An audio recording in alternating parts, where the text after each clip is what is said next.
નમસ્કાર, હું છું પ્રિયા અને તમે જોઈ રહ્યા છો જનતા કી જાણકારી ન્યૂઝ। નજર કરીએ આજના સમાચાર ઉપર। કાંકરેજ બનાસકાંઠા બ્રેકિંગ।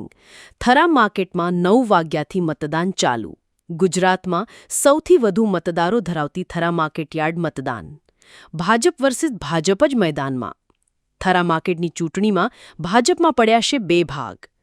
અંડાભાઈ પટેલ ગ્રુપને મેન્ડેટ ન ફાળવતા ચૂંટણી। બંને પક્ષના 14 ડિરેક્ટરો માટે 28 ઉમેદવારો માટે મતદાન થશે। ચૂંટણીને લઈને થરા માર્કેટમાં મોટી સંખ્યામાં ચુસ્ત પોલીસ બંદોબસ્ત।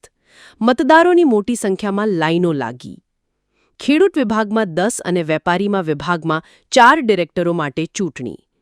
વેપારી વિભાગ માટે 63 અને ખેડૂત વિભાગ માટે 4800 કરતાં વધુ મતદારો મતદાન કરશે। 1 તારીખે મતગણતરી થશે। બંને પક્ષોએ જીતના દાવા કર્યા।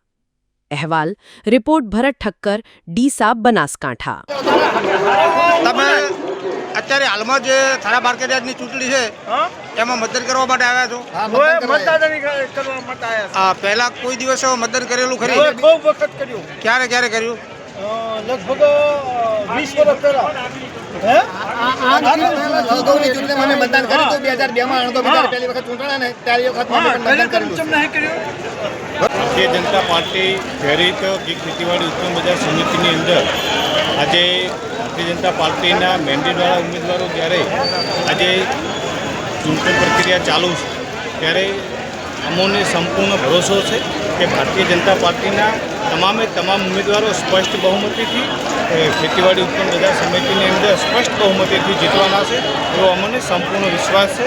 અને ભારતીય જનતા પાર્ટીની પેનલ જ્યારે સ્પષ્ટ બહુમતીથી માર્કેટયાર્ડની અંદર જીતવાની છે ત્યારે હું આ વિસ્તારના કાંકરેજ તાલુકાના થરા નગરના તમામ ખેડૂતો વેપારી ભાઈઓ માટે આ દિવસ સુધી જે સુવિધાઓનો અભાવ રહ્યો છે એ તમામ પ્રકારની સંપૂર્ણ રીતે શ્રેષ્ઠતમ સુવિધાઓ આ વિસ્તારના ખેડૂતોને મળી રહે એ બાબતની અંદર ભારતીય જનતા પાર્ટી સંકલ્પબદ્ધ છે। અમારા સંપૂર્ણ પાર્ટીના પેનલ ટુ પેનલ તમામ મતદારો પોતાનું મતદાન કરી રહ્યા છે એ બાબતનો અમને ખૂબ હરખ અને ખૂબ આનંદ છે। જય હિન્દ, જય ભારત। ઇલેક્શન યોજવામાં આવ્યું છે। ઇલેક્શન પહેલાં ડિસ્ટ્રિક્ટ રજિસ્ટ્રાર સાહેબના ઓફિસની સાથે જે ચૂંટણી અધિકારી છે એમના સાથે મળીને પોલીસ અને પ્રશાસન તરફથી તમામ અસેસમેન્ટ કરવામાં આવ્યું હતું। એના આધારે બંદોબસ્ત પણ ગોઠવવામાં આવ્યો છે। બંને ઉમેદવારો સાથે મિટિંગ કરવામાં આવી હતી અને બંનેને સમજ કરવામાં આવ્યો છે કે કાયદો અને વ્યવસ્થા જળવાઈ રહે આવી રીતનું શાંતિપ્રિય રીતે ઇલેક્શન પૂરું થાય। હવે બંદોબસ્તમાં અમે એક ડીવાયએસપી કક્ષાનો અધિકારી અત્યારે એનું સુપરવિઝન રાખે છે। ટોટલ 6 જેટલા પીઆઈ, 12 જેટલા પીએસઆઈ અને 150 બંદોબસ્ત પોલીસ કર્મચારીઓનો બંદોબસ્ત અત્યારે તૈનાત છે। તમામ બોડી વન કેમેરાનો ઉપયોગ કરવામાં આવે છે જેથી કરીને એક ટ્રાન્સપરન્સી રહે। સાથે ડિસ્ટ્રિક્ટ રજિસ્ટ્રાર ઓફિસ અને પોલીસ પ્રશાસન તરફથી એક ટોકનની અરેન્જમેન્ટ કરવામાં આવી છે કારણ અહીંયા માર્કેટયાર્ડના ઇલેક્શનમાં તમામ લોકો વોટર ન હતા તો જે વોટર હોય એમને ટોકન આપવામાં આવે છે અને ટોકન આધારિત એમને પ્રવેશ આપવામાં આવે છે। અંદર અલગ 10 બૂથોની અરેન્જમેન્ટ કરવામાં આવી છે અને એક વેપારી માટે અલગથી બૂથની અરેન્જમેન્ટ કરવામાં આવી છે।